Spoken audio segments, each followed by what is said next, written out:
Okay.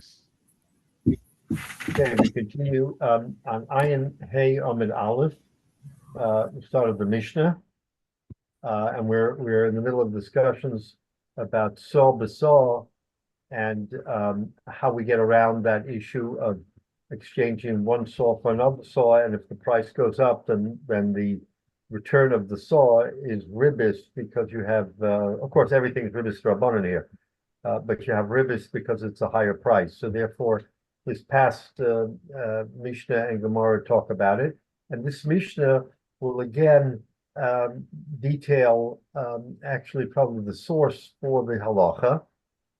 So the Mishnah says, "Lo yoma odem lachaveiro," a person should not say to his chaver, to his friend, "Halveini kor chitten," lend me a core of chitten, by ani etem lachol legoren, and I'll give you back that same core after the goren, after the threshing season has completed, because I need it.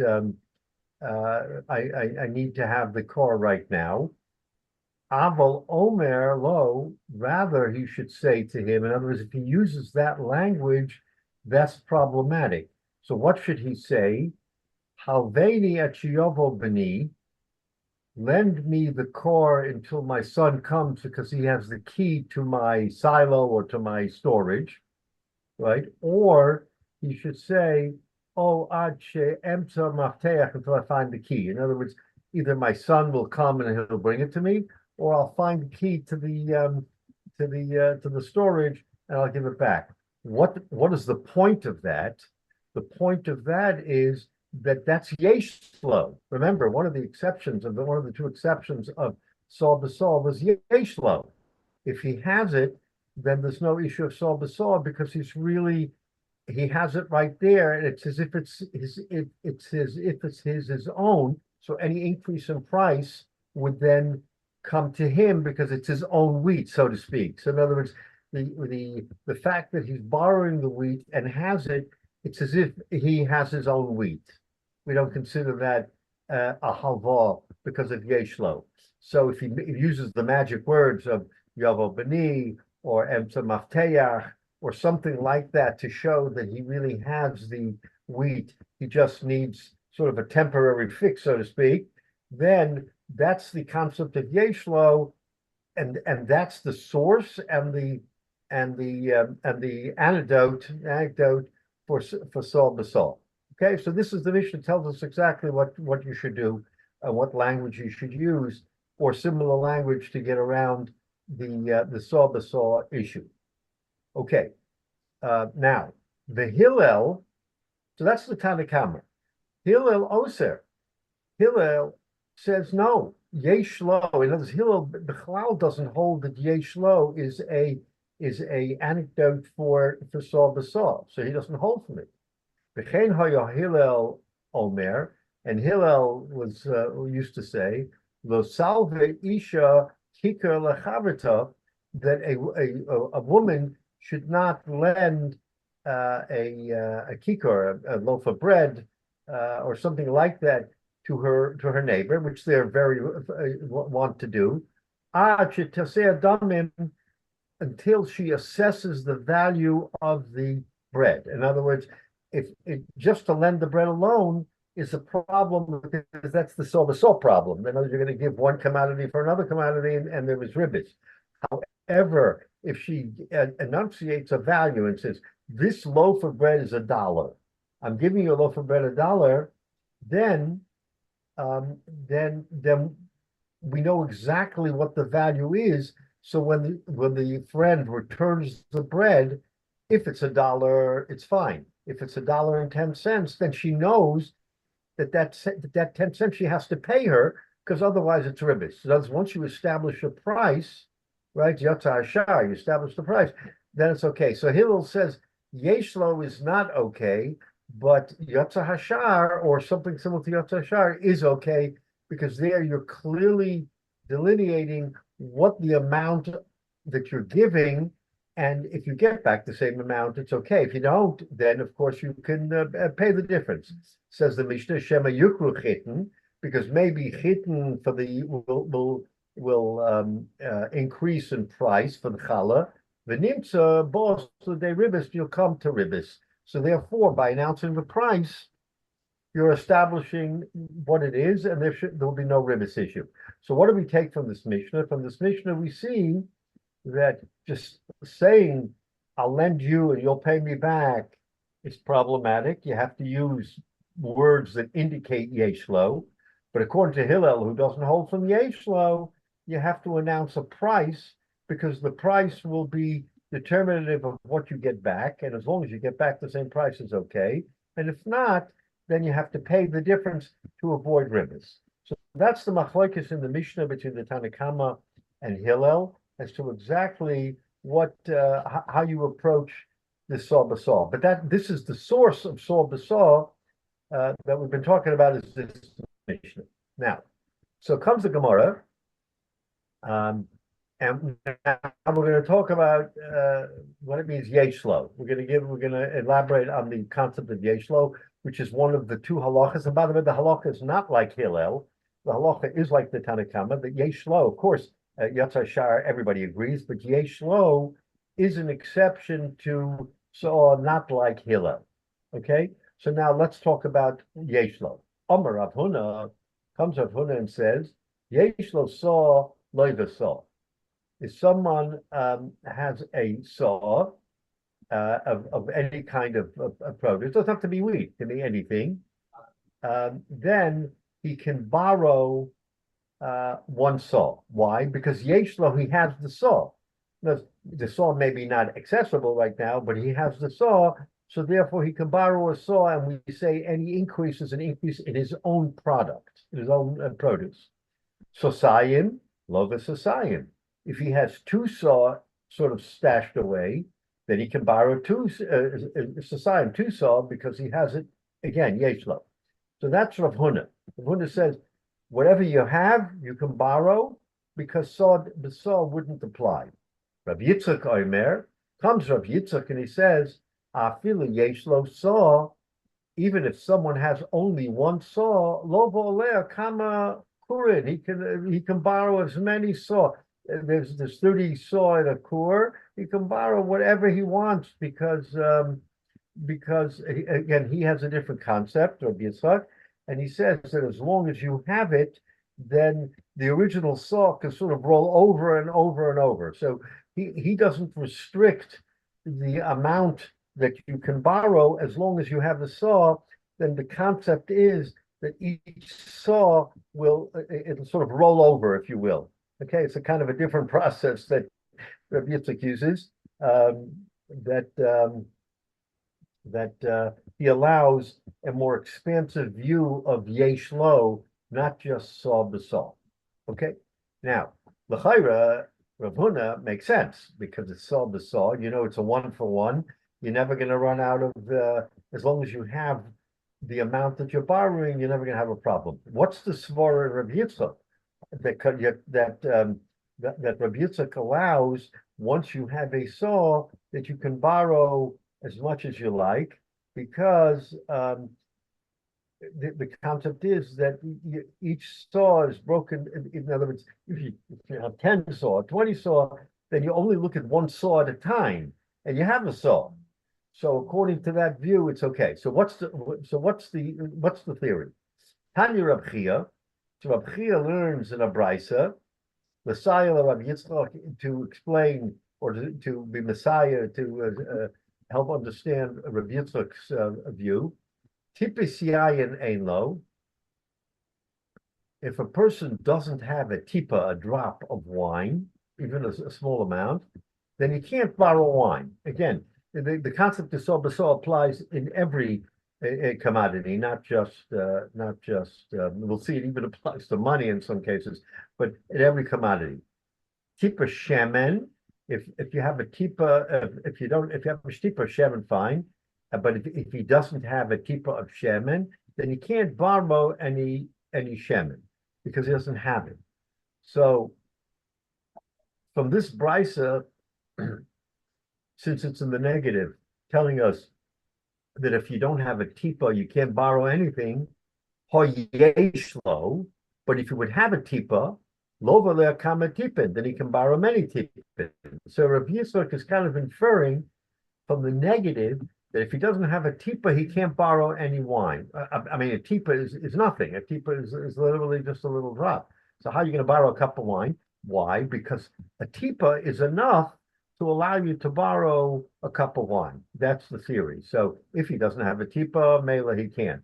But yeshlo, but if he would have a tipa, then lo vole kama tipin, he can borrow many tipin. So Rav Chia's brisa, I mean, it's sort of a little bit of a very thin support, but it's nevertheless support that as long as you have something, you can borrow what you need, because that's like a marker. And that marker, again, like we said, is because you look at the saw basaw independently. You don't say, "Oh, I borrowed 30 saw." No, I borrowed 30 times one saw, and each saw is offset by the saw that he has. So as long as he has a saw, that's enough. The same, and then Bryce is the same thing. As long as he has something, you can borrow as much as you need because you have something, even though that something is a fraction of what you'd be buying. All right. But the problem, I mean, this is in general Yeah. saw saw, but it's certain things like food. Somebody's traveling from one town to another. Right. Uh, they didn't bring any food with them, or maybe they had some, they ate up the last little bit, or their bag got with the food got stolen, or whatever. Right. Plenty of situations, but the guys, everybody knows the guy's got money and all, but he doesn't have the money with him, so he wants to borrow wine and oil and flour Wine to and make oil. a Right. meal, or borrow a loaf of bread. Right. And what we're saying here, though, is you can't do that if he doesn't have any of it. Um, and I mean, I guess I know there's the workaround essentially to name the price and all that, but it's just it's kind of interesting because I think a lot of cases, I mean, even with money, or most of the time somebody has some money, but they're borrowing whatever it is because essentially they don't have it. No, no, but Benashe, he can say, I'm just waiting for the key. In other words, he could be in But what if it's not Chicago, really true? What if he but doesn't he really has his have produce. he Let's say he doesn't has his have any produce. wine at home? He hopes supposed to get a delivery tomorrow, but it doesn't exist right now for him. No, no, but he has something. He has a wine in his cupboard in Silver Spring. Now he goes to Chicago. He's out of food. He's out of everything, and he wants to borrow. So to him, the yeshlo is that he has it. It's Right, just but what if he doesn't? Let's use the loaf of bread. It's the day after Pesach. He was yeah, traveling for Pesach. He got rid of all his chametz. He didn't need to keep around the bread because it would have spoiled by the end if he sold it to the goy, et cetera, et cetera. He yeah. has no bread. He has back at home. He has oil. He has flour. He has money. He has all kinds of things. He doesn't have any bread. How's he borrow the loaf of bread? I mean, the simple answer is he should just buy a loaf of bread and then we end of story. But he doesn't have cash on hand, so he wants to borrow it, and I'll pay you back when I get home. I'll bring you, another loaf of bread to replace Yeah, it. We have a little bit of problem if he really truly has none of the same thing it really anyway. has none of it. Well, so we're going to see in a minute that the generic answer to that question is that um, we're not makbid as much on smaller loans like this because those are considered friendly loans. Oh, I'll let. In other words, the answer to saw besaw on a commercial basis is, oh, you're a chaver. Sure, I'll give you a piece of bread and you'll pay me back a piece of bread. In other words, we find that the saw has to more rigidly has to be a commercial Ah, transaction of okay. saw as opposed to, oh, you're my friend, oh, you're a chaver b'nei Yisrael. Right. Here's bread, here's wine. That we're not worried about. We'll see in a minute because those are considered matanas. Yeah, in other words, between friends, what's a piece of bread? Right. So that'll kind of be the answer to your question, Menashe, is because we're not makbid Right. on I mean, I've done that. Somebody comes to a neighbor comes to borrow a cup of sugar. I say, no, here it is. You keep it. If you want to give me some sugar later, that's fine. But this exactly. is a gift. Then it's It's easy. That's the easy solution that's for a right. small That's right. quantity. Yeah. So it's really more on the Gotcha. commercial level that we are Gotcha. that we're makbid on sol b'sol. So that kind of is how we resolve a lot of these questions. But yeah, on the commercial level, that you have to be very careful. But stamazai, it really isn't much of a problem. Okay, so what do we go further? The Hillel Iser, Hillel says no. He b'chlau does not. The concept of yeshlo is troubling to him.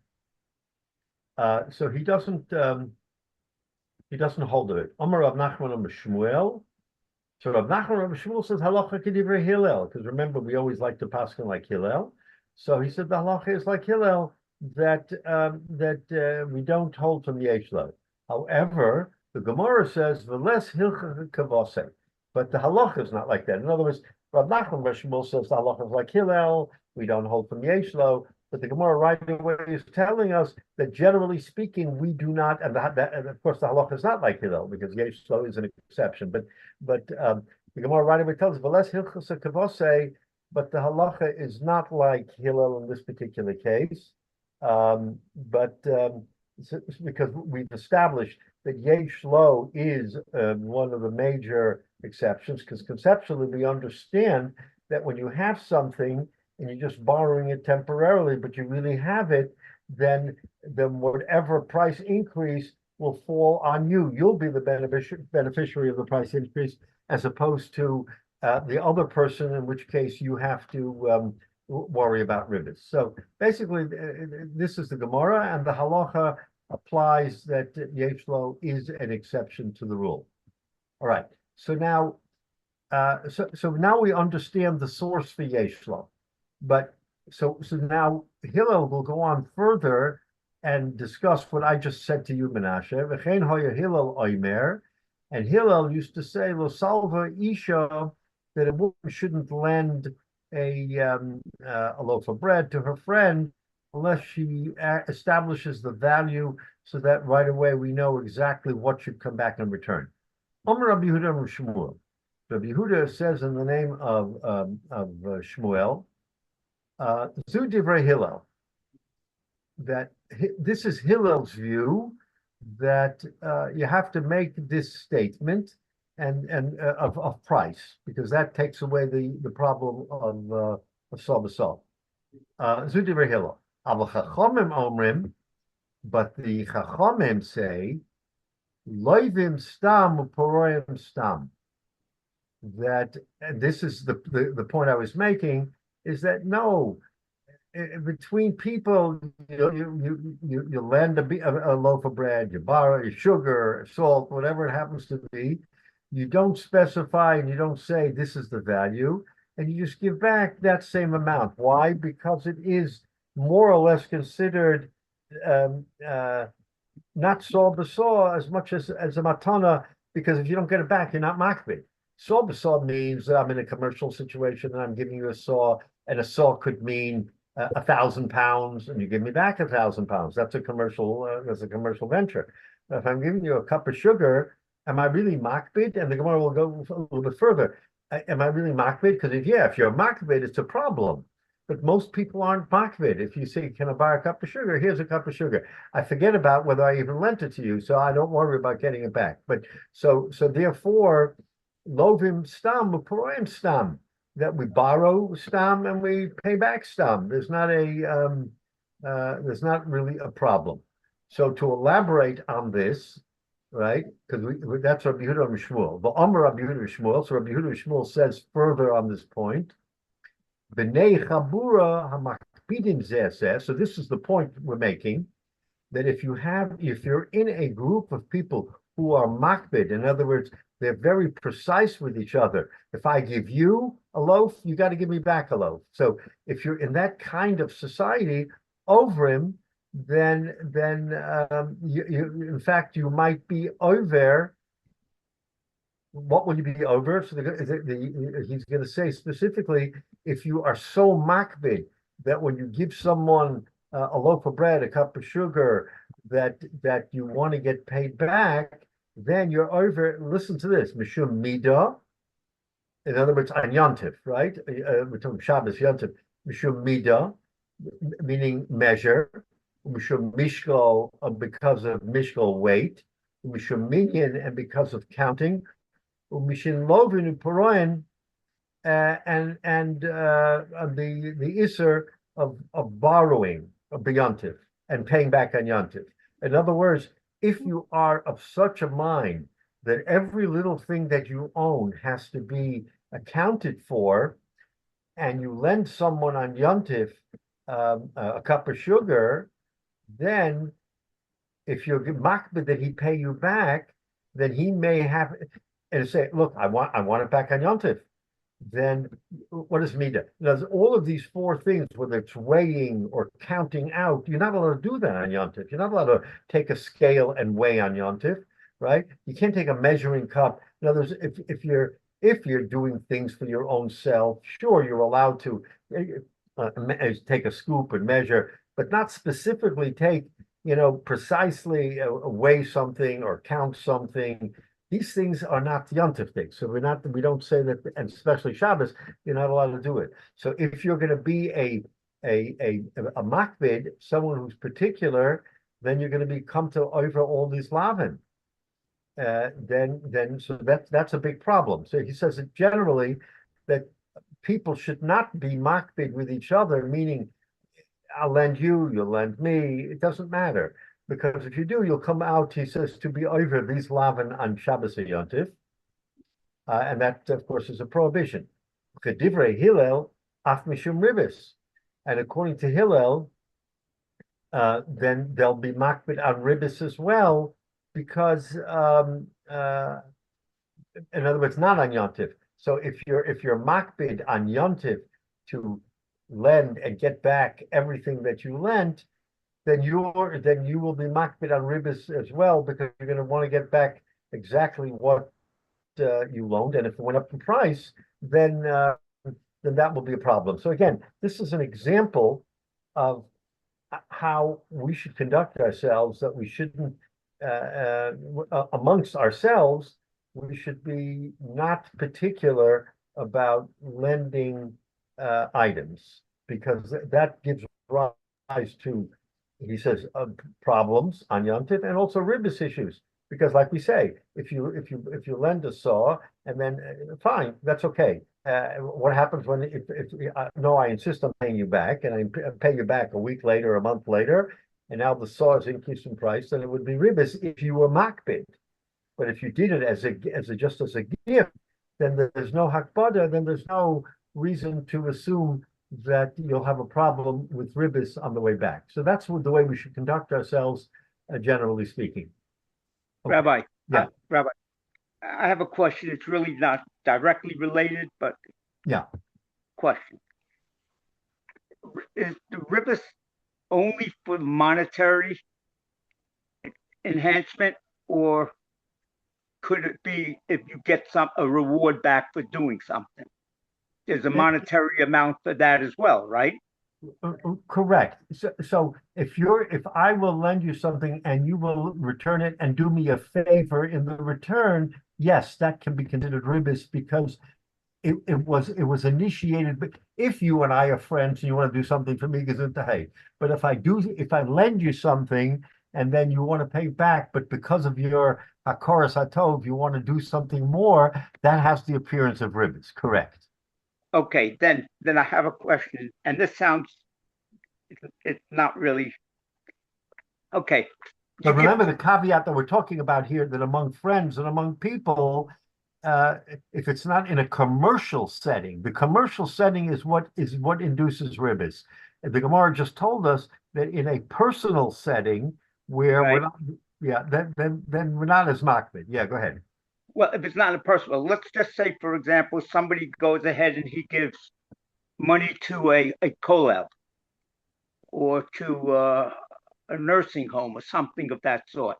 Yeah. He gives the money. He lends the money. Exactly. So he's doing a Kiddush Hashem, so of course he's going to be rewarded for doing that. But isn't that ribis that he's receiving? No. I mean, if you do it, you mean l'shem tzedakah. L'shem tzedakah, then the payback, which is immense, is not ribis. In other words, of course, you're going to be showered with all kind of brachos, those brachas are not ribbis if you're doing a charitable Action. even if Yeah. you get paid back, we're really talking about a commercial business sense where it's just strictly business between you and me, and I'm going to lend you, I'm going to lend you for your business. You're going to pay me back. Then we have to be careful for ribbis. But outside of that commercial sense, whether it's charitable or just between friends because friends help each other out, we're not going to be makris on ribbis for every kernel of grain that I give you, to help you out. In fact, we have where I live in Silver Spring, we have a group, a chevra. I'm sure maybe it's called the Akola Group. So the Akola Group has a site where everybody. I need a cup of sugar. Can I come over to your house and get a cup of sugar? Can I go borrow a shovel? Can I do this? Can I do that? In other words, those are the kinds of things that we encourage. We want people to help each other out. And we're not worried about, yeah, I'll get it back to you. Okay, no problem. Yes, yes, no, no, because I'm not makbid. And then you get it back to me and you wind up giving me more than I got. That's not ribbis because we're talking about, again, we're talking to halacha now. This Mishnah gives us the halacha that in those kinds of settings, we're not concerned with whether or not you get back more because no one's makbid. But you see that he brings down a brisa that if you're makbid, if you're particular, I hate to use the word, but if someone is a yekish, yekish is an adjective for someone who is very precise and particular. I give you a quarter, you got to give me back the quarter, not 24 cents, not 26 cents, just give me back the quarter. So, in other words, people who are very, very makbid, that can lead to all kinds of problems, as the Brisa just showed us. But in a general sense, there's too many things going on between people in their lives, giving and taking, that the Gemara isn't going to come down hard and say every single thing that you do in life, worry about ribbis.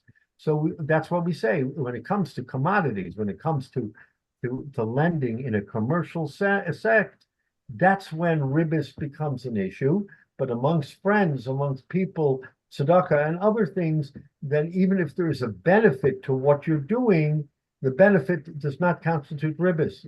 Again, if it's tzedakah, then it's l'shem shemayim, then it's a mitzvah. Of course, we don't concern it.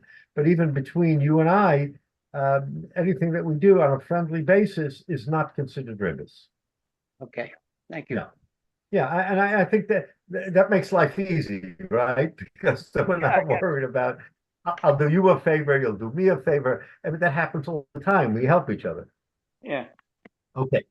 So continuing on, only because Rabbi Yehuda, Rabbi Shmuel has all these different halachas that they want to tell us. So we go a little weiter. Rabbi Yehuda, Rabbi Shmuel. Not only are you and I as friends allowed to lend each other things, but Talmidei Chachamim are allowed to actually borrow in a commercial sense and not worry about ribbis. So now we're carving out an exception in commerce. Commerce, we said no. Commerce, you have to be careful not to have ribbis. Says Rabbi Yehuda Shmuel that between two Talmidei Chachamim, even in a commercial setting, they don't have to worry about ribbis. Why? My tama, Meidi Yoda, the ribbis asura, because they go in knowing that ribbis is awesome. So right away, if you and we're Talmidei Chachamim, we know ribbis isn't acceptable. So how can I lend you commercially and not worry about ribbis? Because it's a matana. That's why I said earlier on, matana hu diyav hadadi. I'm giving you a matana. We're chaverim. I give you a matana, and I don't worry about it. And if you give me back a matana, is gesund to hate. And if you don't give me back a matana, it's also good. So these are the carve outs. When two people are doing business, the expectation is you're going to pay me back, especially with the higher numbers of dollar value. Of course, you're going to pay me back because that's business. But when it comes to business between Talmidei Chachamim, the answer is they're not even makbid. A Talmid Chacham isn't makbid if he gives someone even a more enhanced sum of money. It's a matana. It's not necessarily a matana l'manas lahachzer, but if he gives him back, it's good. If not, then he knows he gave him a matana. He did a mitzvah that he helped someone. He gave him a matana. So in other words, the Gemara is giving us all these settings to show us that there's a soft landing for ribbis in many cases, because in certain settings, ribbis just isn't an issue. It just isn't an issue. So again, we want to understand where ribbis matters and where ribbis doesn't matter. So now the Gemara gives us a further example. Omar le Shmuel Avua ba'oi. Shmuel said to Avua ba'oi, ba'ihi rather, Aveni meya pilpulin, lend me 100 peppers. And lend me 100 peppers. B'meya ve'esrim pilpulin, and I'll give you back 120 peppers. In other words, at the very outset, he didn't make any bones about it. He said, I need 100 peppers. 100 peppers probably was worth some money here, maybe $100, $50, whatever. And I'll give you back 120. So l'chayra, that looks like ribbis, b'arich. And it was okay. Why? Because what we just said, that Talmidei Chachamim. So Shmuel knew that if he was going to borrow 100 peppers, from his friend, Barohi, that he was giving him a matana. Here, take 120 peppers. Fine, no good. And even if he said to him, I'll give you back 120, it's between Talmidei Chachamim. The point being, now this is a more extreme example, but the point being that between Talmidei Chachamim who know halachas, and yet they do it, we can look through it and say they didn't mean this to be ribbis. They did it as a friendly gesture. And that's the caveat. The carve out is friendly gestures are not considered ribbis. So but you have friendly gestures among businessmen who are old friends and interested is part of the deal, but they're doing it in a very friendly, nice way. They don't need a whole big contract and everything else. They know that the other person's good for. I mean, if anything, shouldn't you be avoiding the appearance of ribbis? Right. And yet here actually stating, if he gave him 100 and then he gave him back 120, that's one thing. Here they're actually saying it. That's anybody overhearing is going to say, oh my goodness, that's ribbis. Right. So the Gemara wants to show you how far we go between Talmidei Chachamim who know the halacha and they're not going to violate the ribbis. So clearly when they go in making such a statement, you can't attribute it to ribbis because they know ribbis is also, and you can't say it. So I'm doing it as a friendly gesture. Your point is correct.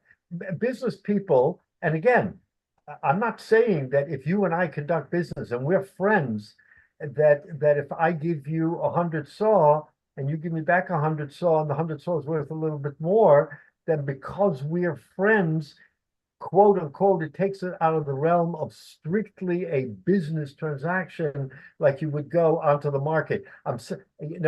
Today we have, of course, all these sophisticated markets where people sell. I don't even know who I'm selling it to. I'm selling 1,000 pounds of this, and I'm going to get back a wheel and deal. So in those settings, we're saying when it is totally arm's length without any connection, saw b'saw applies. That's why he wants to make this point clear that saw b'saw is strictly a business transaction without any strings attached. If you and I are friends and we want to help each other, so if I lend you a larger amount, it's because we're friends that I'm lending it to you, not necessarily only because it's a business transaction. So therefore, if I get back a little bit more, you're not makbid, I'm not makbid. But you're right, you have to be careful because where do you cross the line and say that something is ribbis when it shouldn't be? So this Gemara is trying to give us a little bit of a understanding of what the soft landing for ribbis is. What about Marasayan? Marasayan is a problem. You're right. Marasayan is a problem. But for the most part, I guess, especially in those days and in those towns where there were small towns, everybody knew each other. It wasn't like a big city that they knew. Yitzchak gave Yaakov 10 saw, and Yaakov will pay him back, 11 saw. But it's not ribis because they're friends, because they know each other. So it's in the society where they were that was the reason. But Maris Ayin, in a general sense, would be a problem if people saw that and said, "Wait a minute, that's ribis." So you have to be a little bit careful, right? You have to be careful how and where you're doing it, with the understanding that if you know in advance because you understand the halacha, then I guess maybe Maris Ayin will not have as much effect if people see two Talmidei Chachamim transacting like Shmuel did, and he gave him back a little bit more. But it is a subtle question, no question about it. But the Gemara is giving us ways of getting out of the question depending on the setting and who the people are that are transacting. So I think that's what we have to take away from this, is that there is a sort of a carve out for ribis in its typical sense. Okay, so one final comment that Rabbi Yehuda made from this one on Rabbi Yehuda Rav. Rabbi Yehuda said in the name of Rav, another carve out is that I can give my children or my household, grandchildren, or other people, I can do business with them beribis. Even in a commercial sense. Now we're crossing the line and saying, oh, no, this isn't necessarily friendly, but we're doing business and I'm lending you and you're paying me back and it's ribis. But there's a different carve out here. Kedei lahatimon tam ribis. It's to give them a dry run and understand. In other words, when you're doing with your family, clearly you're not going to charge your family ribis. What's the point, right? I mean, you give them, you take them, but you're giving them a lesson. You're teaching them a halacha. You're telling them, this is ribis. What I just did with you, we're family, so it's okay. But what I did with you is ribis. So no, when you do this with non-family and you do it in a business setting, that's ribis. So to teach ribis, they teach a lesson in ribis, says the Gemara of Rabbi Yehuda Marav, it's okay to actually take ribis to teach a lesson in ribis. So that's another carve out. That, again, these are all sort of soft landings for ribis, that it isn't harsh ribis, because ribis is so critical in our life. But, says the Gemara, V'lav milsihi, should also the misrech. You have to be careful that if you do that, even among family, they may think, oh, this is okay to do. In other words, you're teaching me what ribis is. I may get the wrong idea. And I may say, okay, so in other words, if you're doing it as a teaching moment and that's the way it's accepted, that's okay. But the Gemara is concerned that maybe someone will have the, it'll be punkt verkehrt. Okay, you're teaching me how to do ribis. Now I'm going to go out and do ribis. It's not likely. It's not likely among family, especially if you tell your family, listen, this is a teaching moment. I'm going to take this money and its interest. This is classic ribis. This is what you're not allowed to do. So most people will internalize and say, okay, I just got a lesson on ribis. How many people are going to say, oh, from this I'm going to learn that I can do ribis? It's not likely, but the Gemara says you have to be concerned. There may be some people who will be foolish enough to draw the wrong inference and say, I'm allowed to do this. But anyway, this whole sugya, this whole Mishnah focuses on saw b'saw and how to get around saw b'saw, machlokes between Tanakama and Hillel with Paskin like Tanakama, because we don't want to, we want to have the maximum latitude.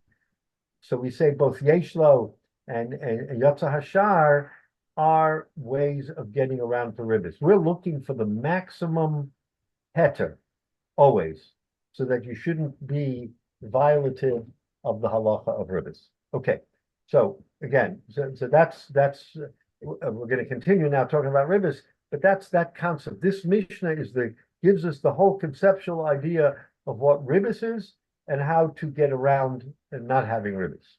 Okay, now there's also ribis not just in commodities, but in malacha. I do for you, you do for me, right? In other words, ribbis can also apply when we do work for each other, not just when we borrow from each other. So now this Mishnah, this is interesting Mishnah that wants to give us a little bit of a different, again, where all these Mishnahs and all the Gemara gives us different perspectives on what is ribbis. Things that we don't even think of could be ribbis. Oma Adam L'Chavera. A man says to his friend, Nakesh imi v'anakesh imcha. You know what? I don't want to go out and clear my field from weeds every single day. I'll come out on one day and I'll weed, and then you'll come out the next day or the next week, whatever, and you'll weed for me. So nakesh meaning you'll do the cleanup of the weeding of the field. We'll trade off weeding. What's wrong with that? I do for you, you do for me. Or ador imi, ve'edor imcha. You know, we each need to dig irrigation. We need to dig ditches and holes. You'll dig for me, and I'll dig for you. In other words, reciprocal work. That's what this is about. I'll do for you, you do for me, and everybody, no one will have to work every day, and we'll be able to accomplish what we need. So that's okay, because we're not going to say that your weeding is worth more than my weeding, and therefore I'll get a benefit, or vice versa, my weeding is more than your weeding. In other words, as we're trading malachas, says the Mishnah, it's okay. But the lo yomalo, he should not say to him, nakesh imi, that you will weed for me, ve'edor imcha, and I'll dig for you. Because now we're crossing over a line, and we're saying that if we're going to do different malachas may have different value. Weeding may be easier than digging. If I weed for you, it's worth $10, and you dig for me, and it's worth $20, then the chayre that you're giving me ribbis. I lent you a malacha, and you gave me back a more expensive malacha, or adar imi v'anakashimcha, or vice versa. In other words, as long as you're doing it in the same vein, we don't consider your work more valuable than my work, and therefore any trade of any kind of malacha, we don't even ascribe ribbis. But once we cross over and do different types of work, then all of a sudden ribbis can apply. We can understand, because the work isn't equal, and I'm giving you back more value. And if I lent you my labor and you then come back and pay me back, that's the concept of saw b'saw, even not in a commodity. So that Mishnah makes it clear how you have to deal. Now, weiter. Kol yemei gored echod. The Mishnah comes to tell us, okay, wait a minute. Remember, we're dealing in agrarian societies, so it's a little simpler maybe than in our more complicated technology society. Kol yemei gorer echad. All the days of the dry season, could be months, right? Are considered the same, meaning tit for tat is equal. Whatever I do for you in the dry season and you do for me in the dry season, no one benefits. Kol yemei revia achas. Also the same for the rainy season. If I do for you in the rainy season, and then the rainy season lasts, 3, 4, 5 months, and you come back and do something for me in the rainy season, then it's the same as I dig for you, you dig for me, because it's all comparable. But, and again, the Mishnah is trying to expand our understanding of different scenarios. It shouldn't just be literally I do for you, you do for me. I do for you, and then a month later you do for me. Wait a minute, that looks like you're doing something different. So he wants to say, no, the seasons are all one, which is, months and months and months. But lo yamar lo, he shouldn't say to him, charoshimi begarer, you should plow, charosh, you should plow for me the dry season. Vani echroshim chaber, and I will then plow for you in the rainy season. Because now you have differences. Plowing in the dry season may be much easier than in the rainy season. In other words, there may be different set-offs that allow one to be better than the other. So if you're crossing over from seasons, then it would appear that maybe one person is getting a benefit, and that is the sol b'sol concept, and therefore you shouldn't do that. Somehow you should work around that. That it shouldn't be that should not be a problem. Okay, so that again, we see the concept and how it applies in a large setting. Okay, so now the Gemara goes on to say, now we're going to talk about we had this concept, we discussed about this once in the past. If you pay interest before a loan or a bit after a loan, not during the loan. So how do we look at that? In other words, if I lend you and you pay me back and it's all bavasachas, doesn't have to be in the same moment, but in one transaction, fine.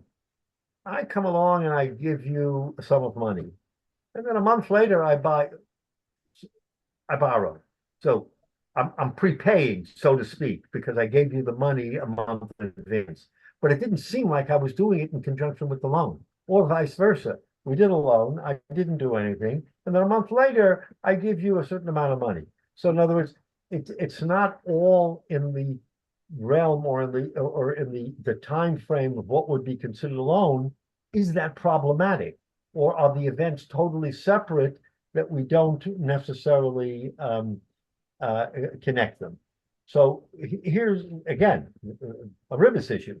Gamliel Oimer, yesh ribis mukdemis.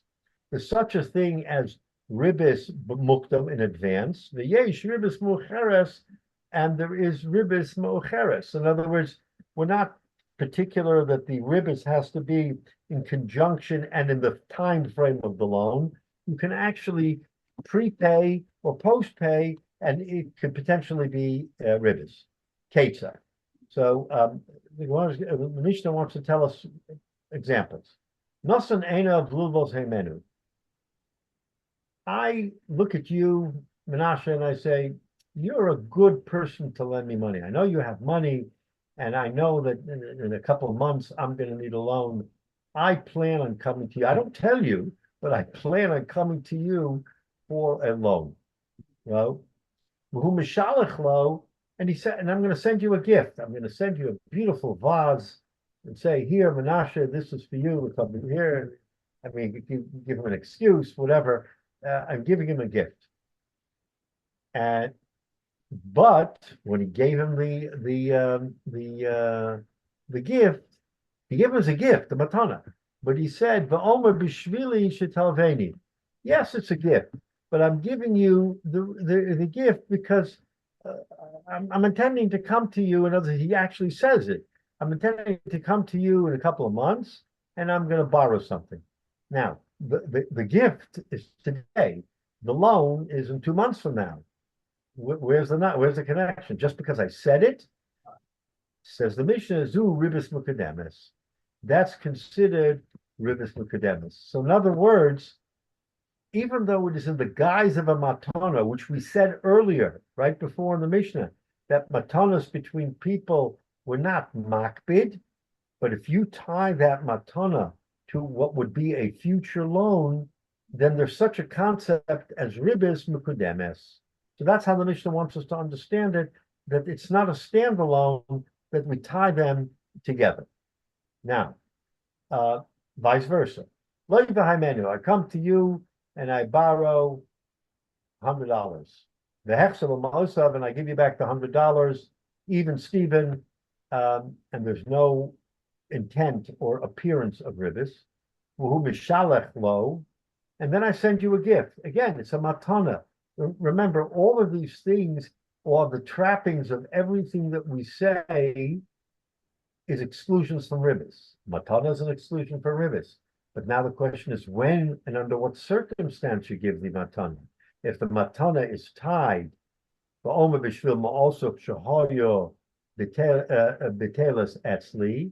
I'm giving you this beautiful gift because you were so kind as to lend me money a couple of months ago, and this is months later. Zuhi ribis ma'acheres.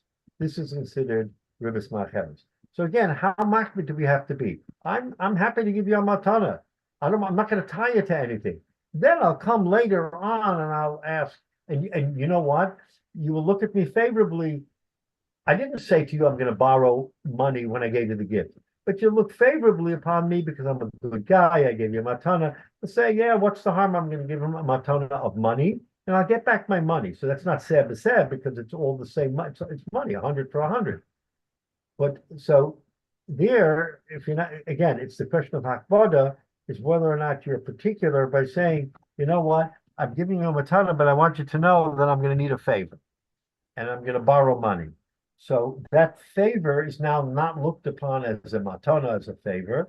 It's looked upon as a matana. So again, and again, between Talmidei Chachamim, this would never be a problem because we know that they know from Ribbis, and they know that if I give a matana, it has nothing to do with the loan, vice versa.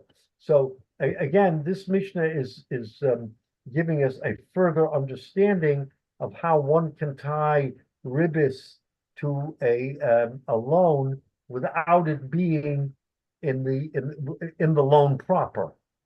So and that's also Ribbis if you're not careful and if you enunciate that the matana is amanas alone.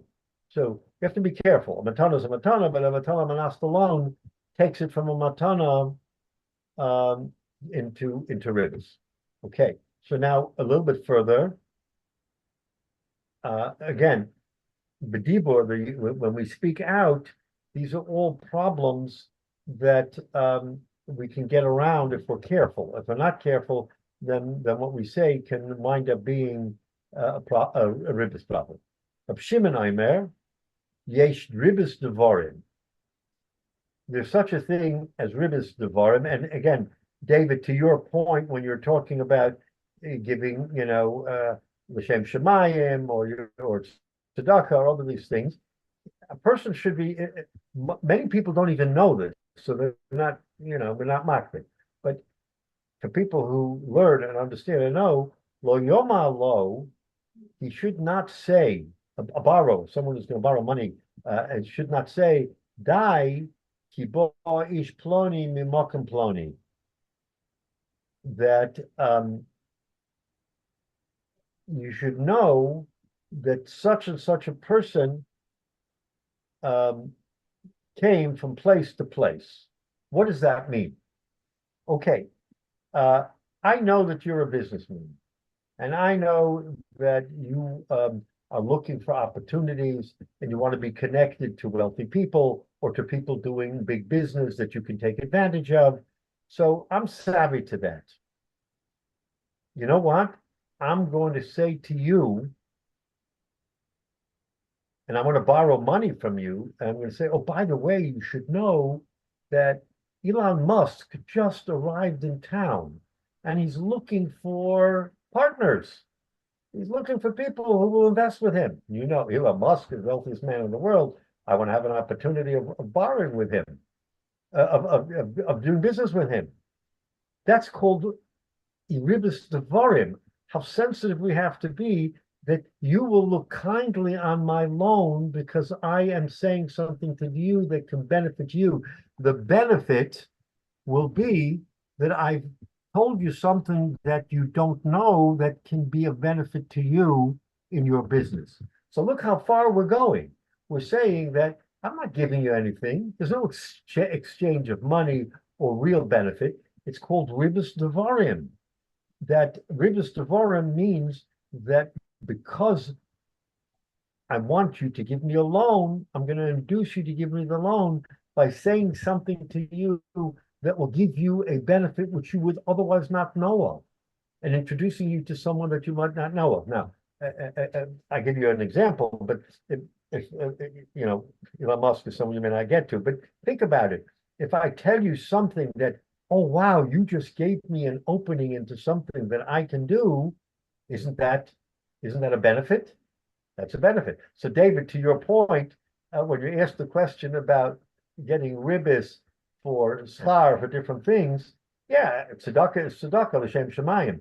But if you cross the line and you say something to someone that will be beneficial to him to induce the loan, that can be viewed as ribbis. Now, how many people think that? I don't know how many people have that in their mind, but the Gemara is giving you an example of ribbis devarim, of how careful we have to be not to open up that door, which could potentially be ribbis. Okay, so now again, we're thinking laterally, we're thinking out of the box about different things that can be problematic. The elo over and below saseh. So now the Mishnah wants to tell us that that and again, this is all in the concept of a loan. We're not talking about stamaza. We're talking about if I want to get a loan from you, what am I not allowed to do? I can't repay you more money. I can't even introduce you to something that could be considered rivus devarim because that's considered a benefit. What else can't I do? So he says, ve'elu over below sasa. These are the people who are over and are not lo sasa when they do a loan. Hamalve, and we know this because we've said this before. Who are the people who are involved? Hamalve, the malve, the love, ha'orev, the guarantor, ha'edim, and the edim. In other words, in any loan, he's saying there are four parties. I mean, not every loan has a guarantor, but assuming there's a guarantor, there's a malve, a lover, a orev, a guarantor, and edim. The edim who participate, as we said, in a loan of ribbis are mechuyev and ribbis. But chachamim omrim, chachamim saying af hasofer, that the sofer who writes the shtar, again, we learned this before, but this is the Mishnah, that the sofer is also chayev in ribbis if he writes the shtar for ribbis. What? Over in Mishum, what are they over? So now we're going to enumerate what are the averas, what are the losa says. The Mishnah wants to tell us what are the losa says that they're over by doing this. Lositen. The pasuk says you shouldn't give lositen ribis. Umishum al tikach miito, and you shouldn't take from him. So now we have the mova the lava. Umishum lo sielo kanoshe, and he shouldn't be to him like a noshe is like a creditor who owes him money. Umishum lo sasimun alav neshech, and that you shouldn't take neshech. These are all psukim in the Torah, right? So all these psukim are the losa says of what you're over if you do a transaction with ribbis. Umishum lifnei iver lo sitin michshol, where even sitin michshol the race of Hashem lekechani Hashem. In other words, let's say someone is not knowledgeable and he sort of falls into a trap that you can't trap him into making such a deal because such a deal is ribbis. So again, he's enumerating all of the losa says, and he ends by saying that even if it isn't an outright isser of the ones we enumerated, you shouldn't take, you shouldn't give, it shouldn't be ribbis. Then even in a generic sense, that which is a generic isser. It's not a specific isser. Coming to say that in every circumstance, no matter what, you shouldn't be the reason why someone should stumble and do something improper, like you would do. You put a stumbling block in front of a blind person. You erase a and you should be erased. So this is the Mishnah. This is the final Mishnah, which will next week we'll be able to complete the Gemara. But again, the point of all of this, especially in this last stage of the whole parak, is here we've been talking about the difficulties of ribbis and how one should be careful, and it's given us every type of example of what is ribbis, even those things that you might not even consider to be ribbis, especially now this last Mishnah about doing work and everything else. But what's the bottom line? The bottom line is that we want people to do commerce, but we want also people to be menschlich to each other. So here in this final stage, it's telling us, of course, ribbis is an isser, and you've got to be extremely careful every which way and not fall into the clutches of ribbis, whether you're a borrower, or a lender, or a witness, whatever. But also keep in mind that you also have to be a mensch.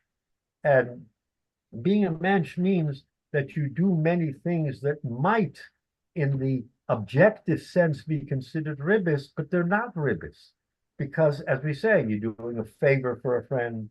It's a matter that normally I would not even be makbid to get anything back. So if you give it to me back, if it's worth more, it's worth more. It's not a big deal.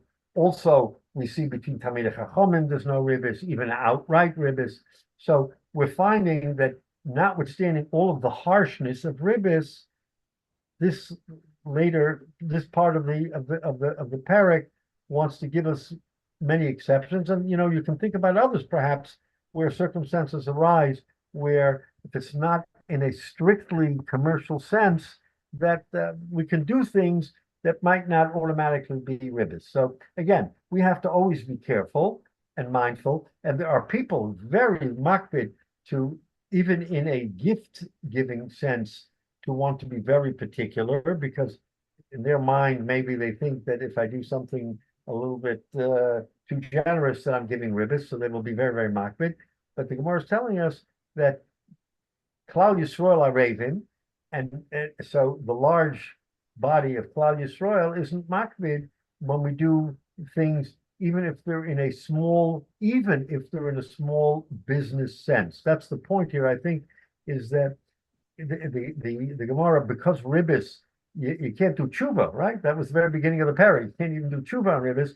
If you do things that appear to be ribbis, but again, it's not in the classic commercial sense, then you're not makbid and you don't consider it to be ribbis, then it won't be ribbis. So I think that's what the Gemara is telling us, is that if you do it with the spirit of love and being a chaver, you can avoid ribbis even when something is commercial and may look like ribbis, as long as you and to your point, Menashe, when you said, "Oh, we're good friends, so I can lend you £1,000 and you'll give me £1,000," which clearly is a commercial venture, right? And it shouldn't be considered ribbis. But because we're friends, and that we do for each other. So again, I would ask a Rav in every particular situation where you have that shaila, can I lend what would be commercial sums, not friendly sums, to a friend of mine, and would it be considered ribbis? So I think there you should really ask a shaila, because in those kinds of circumstances, there may be a workaround or there may not be a workaround. But for most part, we're talking about business transactions. You and I don't know each other. You come to me, I'm in business to lend, et cetera, et cetera. So in those commercial senses, ribbis always applies. It's when we want to have the caveat to not have ribbis, where I think we have to be careful, and we should always be shoyal eitz, and we should always get an opinion as to whether or not something is ribbis. And if in the opinion of a paisik, even with friends, something appears to be ribbis, then he'll tell you, this is ribbis, don't do it. So don't automatically assume you can do it. But I think for the most part, in our lives, outside of our business, whatever we do, we're not so makbid. Ribbis should not be so we've come full circle from don't even think of doing it to, most of the time you probably can do it because it's okay. But it's those in-between cases where ribbis is really a problem. So Mitzvah, next week we'll finish up. We'll hopefully make a hadron on the Ezer Neshek. So Mitzvah, when we start Rosh Hashanah, we'll be able to start a new parak, and maybe we'll somehow work out. Maybe we'll have a little siyum on the parak after Yom Tov. All right.